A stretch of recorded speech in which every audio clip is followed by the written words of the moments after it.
Po sa inyo lahat. Lumalakad ba ang politika o nakaupo o nakahiga? Nakaupo, nakahiga o nakahilata? Yun po. Pangit man pakinggan ang politika sa Pilipinas, parang prostitute, nakahilata, naghihintay ng highest bidder. Chis Escudero, are you a prostitute? Are you a prostitute? You 18 senators na binalik sa Kongreso yung ibinigay na sa inyo. Di ba? May ganyang mga kwento. Sa Amerika si Trump na-involve sa isang prostitute. Nanireklamo siya kasi mababa ang kanyang bigay. Pero si Chis Escudero mukhang maganda ang bigay sa'yo. Sino kaya ang bugaw ni Chis Escudero? Sino? Sa tingin nyo, may bugaw yan? Sa tingin nyo, tumanggap yan? Sa tingin nyo, nagpagabit yan? Ano ang dapat gawin sa mga senador na prostitute? I-rehabilitate. Kasi ang prostitute, maraming prostitute hindi masama. Kailangan na nilang maghanap buhay. Pero kapag ang senador ang prostitute, hindi nila kailangan ibenta ang sarili, pero mas malala pa sa pagbenta ng sarili, ibinibenta ang ating bansa, ang ating kinabukasan. Ako po'y nayaantok pa ako. Kalalanding ko lang sa aeroplano, galing po ako sa Roma. Nakita ko po si Pope Leo. Nakita ko po yung muntik na maging Pope, si Cardinal Tagle. Araw-araw po kasama ko siyang kumakain sa Kolehiyo Pilipino. At ang sabi ng Papa, ang problema ng mundong ito ay hanggang ngayon, hindi makakilos, hindi makausad, hindi makapaglakad, hindi na misyonaryo dahil nasasanay sa masarap na buhay. Nagsimula yan kay Pope Francis. Ang unang salita ni Pope Francis sa mga pare, sa mga kardinal, sa mga obispo, get out! Lumabas kayo! Lumakad kayo! Puntahan nyo sa mga gilid-gilid, sa mga dulo-dulo ng lipunan, ang mga mahihirap at pinamamayaan.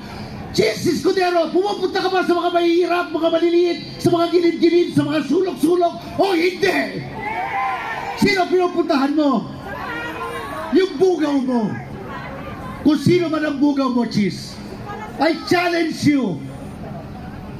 Reveal to us, bakit ikaw si Mr. Teka-Teka? Sawa na tayo sa mga senador na teka-teka, wala nang ginawa kundi upuan ng batas, upuan ng proseso para ang justisya at katarungan ay hindi maibigay sa taong bayan. Mga walang kwentang senador, teka-teka kayo! Ano ang dapat gawin sa mga prostitute na senador? I-rehab, tanggalin. Ano kailangan gawin sa mga teka-teka senador? Turuan, tumakbo, maglakad, kumilos. Chis, matanda ako sa iyo. Noong panahon ni Gloria Macapagal Arroyo, kasama ka ba doon sa tinatawag na Spice Boys? O kasama ka sa mga Old Spice? Noong panahon na yon, sila Barbers, sino pa ba yun? Si Mike Defensor, pati si Subiri, tumakbo tayo paikot ng Mendiola para patalsikin si Gloria Macapagal Arroyo. Pero kayo, ngayon, nandyan kayo sa Senado para harangin ang isang proseso magpapalaya sa atin sa mga trapo at sa mga dinastiya. Bakit? Dahil ikaw, Chis Escudero, mga Escudero, dynasty kayo. Ang problema natin ngayon, hanggat hindi nawawala mga dynasty sa bansang ito, mananatiling Senado ng mga teka-teka, na mga prostitute, ang mga naglilingkod sa ating bayan. Pero hindi kayo, hindi ako, hindi ang mga maliliit at pinaglilingkuran nila, kundi ang mga bugaw ng lipunang ito.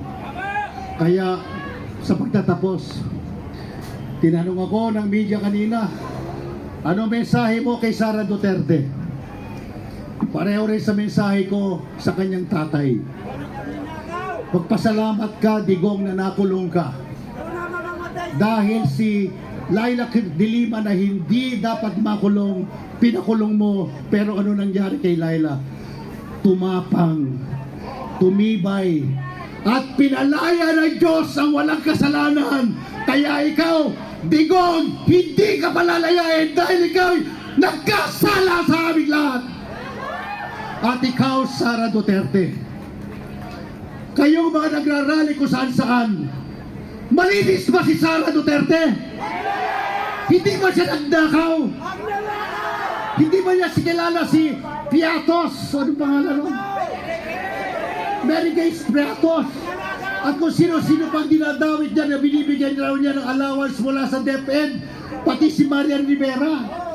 Kung sino-sino pa, pati mga walang kinalaman ay nadadawit. Bakit? Nauubusan na kayo ng pagtataguan. Sara, eto ang ayaw mong mangyari. Kaya ang mga walang kwentang senador ay inyong ginagamit para matakpan ang katotohanan na nagnakaw kayo, pumatay kayo, nagtaksil kayo, umalis na kayo dyan. Magandang umaga po.